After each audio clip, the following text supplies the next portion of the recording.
Hello friend, સ્વાગત છે તમારું મારા કિચનમાં। તો 365 દિવસ અવેલેબલ તેવા એક વાટકી ચોખાથી આજ આપણે નવી રેસિપી બનાવીશું। ન તો કલાકો સુધી પલાળવાની કે આથો લાવવાની કે પછી પેન ઉપર ચીપકવાની ઝંઝટ વગર એક કાચા વાટકી ચોખામાંથી આપણે આજે આ રેસિપી બનાવીને રેડી કરીશું। તમે લોકોએ ઇન્સ્ટન્ટ ઢોકળા તો ટ્રાય કર્યા હશે, પણ આજે આપણે ઇન્સ્ટન્ટ ઢોસા ટ્રાય કરીએ। તો ચાલો શરૂ કરીએ। અહીં આપણે એક વાટકી જેટલા ખીચડિયા ચોખા લઈ લીધા છે। અહીં આપણે ખીચડિયા ચોખાનો જ યુઝ કરવાનો છે, કોઈ ફ્લેવરવાળા ચોખા લેવાના નહીં। તો અહીં આપણે એક મોટા બાઉલમાં એક કટોરીના માપથી ચોખા લઈ લેવાના છે। તો અહીં આપણે વાટકીના માપથી જ ચોખા લઈશું, કારણ કે આગળ જતાં પાણી એડ કરવામાં કંઈ પ્રોબ્લેમ ના થાય। ચોખાને આપણે સારી રીતે 4 થી 5 પાણી વડે વોશ કરી લેવાના છે।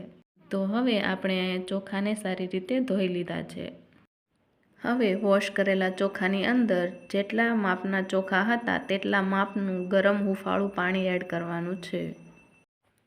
પાણી એડ કરીને તેને ઢાંકીને મૂકી દઈશું। કલાકો સુધી પલાળવાની કંઈ જરૂરત નથી। જ્યાં સુધી ઢોસા સાથે ખાવાની ચટણી રેડી કરીએ ત્યાં સુધી જ ચોખાને પલાળવાના છે। તો હવે રેસ્ટોરન્ટ સ્ટાઇલ ચટણી બનાવી લઈએ।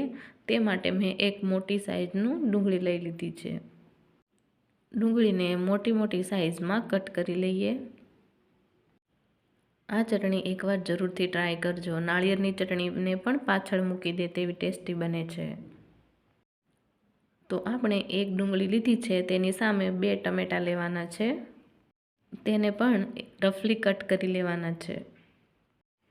હવે 2 લીલા મરચાં કટ કરીને લેવાના છે અને 8 થી 10 લસણની કળીઓ લઈ લેવાની છે અને લાસ્ટમાં કોથમરી લઈને તેને પણ રફલી કટ કરી લેવાની છે।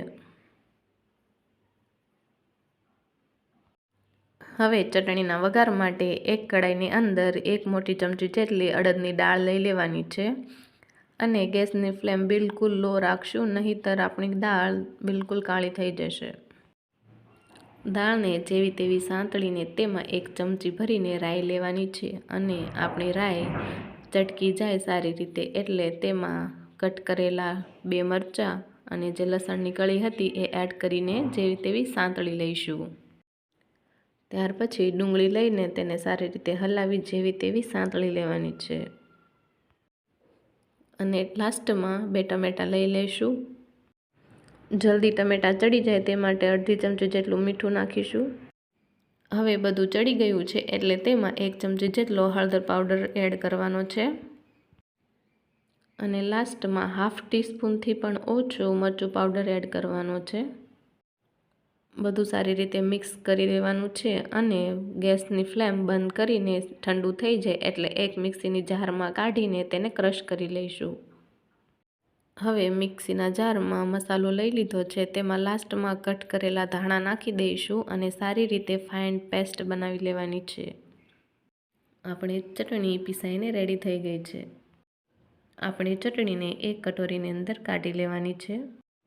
ઢોસા સાથે ખાવા માટે આપણી ચટણી બનીને રેડી થઈ ગઈ છે। આને તમે પરાઠા સાથે પણ ખાઈ શકો છો, બહુ જ ટેસ્ટી લાગે છે। તો જોઈ શકો છો આપણા ચોખા સારી રીતે પલળી ગયા છે। કલાકો સુધી પલાળવાની કંઈ જરૂરત નથી, બસ ચટણી બની તેટલા મિનિટમાં જ ચોખા પલળીને રેડી થઈ ગયા છે। હવે આપણે બધા ચોખાને મિક્સીના જારમાં એડ કરીને તેની એક સરસ મજાની પેસ્ટ બનાવી લેવાની છે। હવે આપણું ઢોસાનું બેટર બનીને એકદમ રેડી થઈ ગયું છે। જોઈ શકો છો સરસ મજાનું પીસાઈ ગયું છે। આપણા બેટરમાં ઈનો કે સોડા બિલકુલ એડ કરવાના નથી, ઢોસા એમ જ બનાવવાના છે અને ટેસ્ટ અકોર્ડિંગ મીઠું નાખવાનું છે। મેં અહીં 1.5 ચમચી જેટલું મીઠું લીધેલું છે। તો ચલો ઢોસા બનાવવાનું શરૂ કરીએ। આપણે અહીં ઢોસા પેન લઈ લીધેલું છે અને તેને તેલથી સારી રીતે ગ્રીસ કરી લીધું છે અને હવે આપણા બેટરને સારી રીતે તેમાં ફેલાવી લેવાનું છે। ઢોસા પાથરવાની કોઈ પણ ઝંઝટ વગર તમારો ઢોસો બનીને એકદમ રેડી થઈ જશે।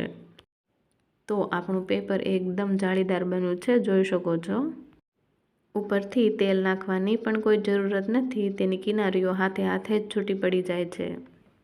તમે ક્રિસ્પી પેપર બનાવવા માંગતા હો તો ઢોસાના બેટરને હજી પણ પાણી નાખીને થોડું પતલું કરી દેશો તો સરસ મજાનું ક્રિસ્પી બની જશે.